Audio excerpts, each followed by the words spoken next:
बिस्मिल्लाहिर्रहमानिर्रहीम। अस्सलाम वालेकुम students, welcome to my channel. उम्मीद है आप सब लोग खैरियत से होंगे, अच्छे होंगे। प्रीवियस लेक्चर में हम क्लास 9 की फिज़िक्स के चैप्टर नंबर 6 तक डिस्कस कर चुके हैं। वर्क एंड एनर्जी का चैप्टर था।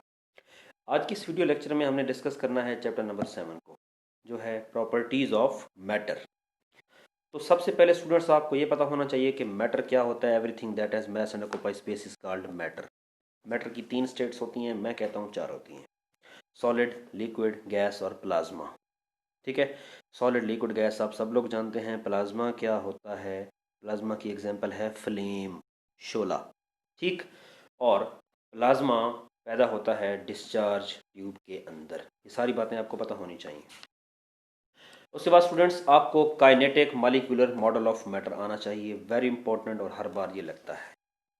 ठीक हो गया। आपको प्लाज्मा की डेफिनेशन आनी चाहिए, प्लाज्मा की एग्जांपल आनी चाहिए, और प्लाज्मा कहाँ बनता है ये आपको पता होना चाहिए।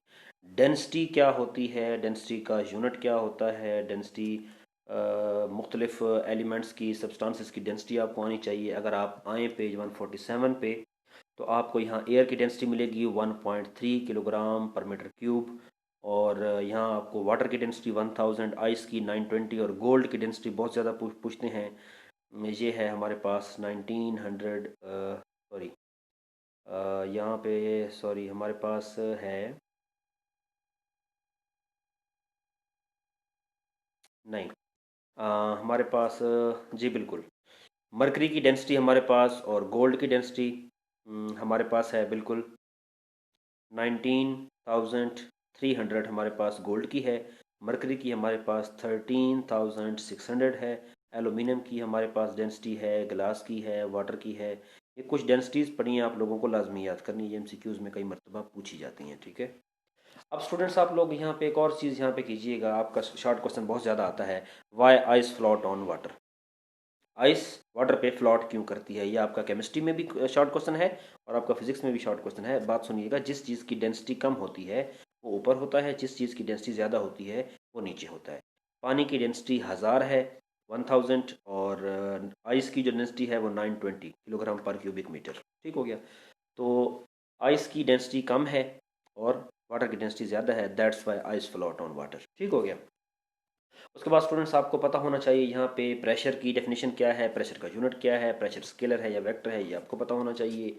और एटमॉस्फेरिक प्रेशर क्या होता है ये आपको पता होना चाहिए। ठीक हो गया स्टूडेंट्स। उसके बाद आप लोगों को पता होना चाहिए कि प्रेशर इन लिक्विड कितना होता है, रो जी एच होता है। ये सारी चीज़ें आपको क्लियरली आनी चाहिए। उसके बाद स्टूडेंट पास्कल लॉ क्या होता है? पास्कल लॉ की 2 एप्लीकेशंस होती हैं। ये पास्कल लॉ की एप्लीकेशंस आपको आनी चाहिए। इसमें हाइड्रोलिक प्रेस और ब्रेकिंग सिस्टम दो हैं उसकी एप्लीकेशंस। और अर्शिमीदस प्रिंसिपल क्या होता है? अर्शिमीदस प्रिंसिपल का रिजल्ट आपको पता होना चाहिए, रो जी वी होता है। इसके बाद स्टूडेंट्स आपको ये पता होना चाहिए कि डेंसिटी ऑफ ऑब्जेक्ट किस तरह फाइंड की जाती है in water and in air. Principle of flotation बहुत ज़्यादा आता है, और शिप्स एंड सबमरीन्स में से ज़्यादा क्वेश्चन आपका नहीं आता, लेकिन प्रिंसिपल ऑफ फ्लोटेशन यानी तैरने का असूल बहुत ज़्यादा आता है। ठीक हो गया स्टूडेंट्स। और अब इम्पॉर्टेंट एक टॉपिक स्टार्ट होने वाला है यहाँ से, और ख्याल कीजिएगा, यहाँ से एक इलास्टिसिटी की डेफिनेशन बहुत ज़्यादा आती है। ठीक हो गया। इलास्टिसिटी क्या होती है? और stress strain, why strain has no unit, ये शॉर्ट क्वेश्चन बहुत ज़्यादा आता है। हुक्स लॉ क्या होता है?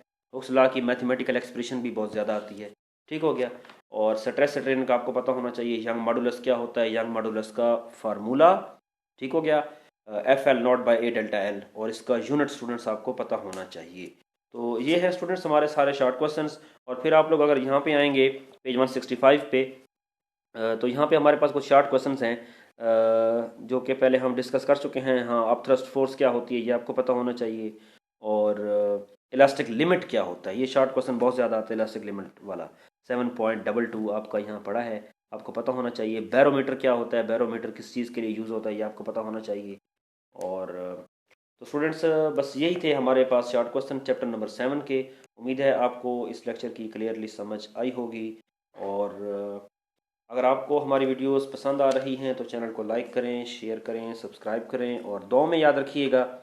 और जल्द ही नया चैप्टर लेके, चैप्टर नंबर 8, उसके शॉर्ट क्वेश्चन लेके आपके सामने हाजिर होंगे। तब तक के लिए इजाज़त।